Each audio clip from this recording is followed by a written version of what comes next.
আসসালামু আলাইকুম। আশা করি সবাই ভালো আছেন। নুরাজ এগ্রোর নতুন একটি ভিডিওতে আপনাদের সবাইকে আবারও একবার স্বাগতম। তো চলে আসলাম আমার গরুর খামারের নতুন একটি ভিডিও নিয়ে।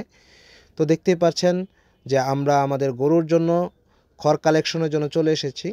তো এখন আসলে যে সিজনটা চলতেছে, তো এই সিজনে আসলে আমরা আমাদের গরুর জন্য যে সারা বছরে যে খড় লাগে সেই খড়টা একেবারে ক্রয় করে রেখে দিই এবং সারা বছর আমাদের যতগুলো গরু থাকে ততগুলো গরুর আসলে হিসাব করে আমরা খড়গুলো ক্রয় করে রাখি এবং বলতে পারেন একটু বেশি ক্রয় করে রাখি।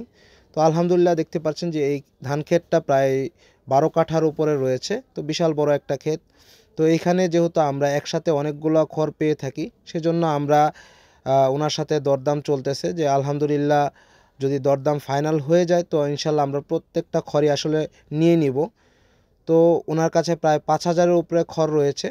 তো যেহেতু আমাদের খামারের খুবই কাছাকাছি রয়েছে, তো ওনার কাছ থেকে আসলে প্রতি বছরই আমাদের খড় নেওয়া হয়।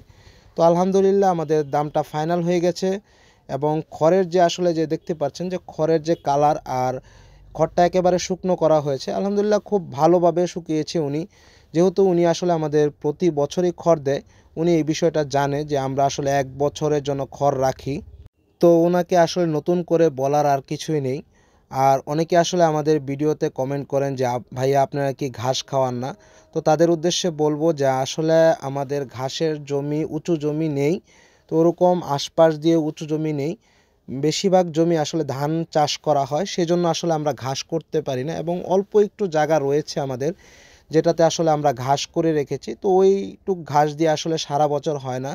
আর যেহেতু আমি ষাঁড় গরু লালন পালন করে থাকি, এতে আসলে খুব বেশি সমস্যা হয় না যে ঘাস দেওয়ার জন্য। তো আমরা আসলে খড় এবং দানাদারটা দিয়ে আসলে পালি।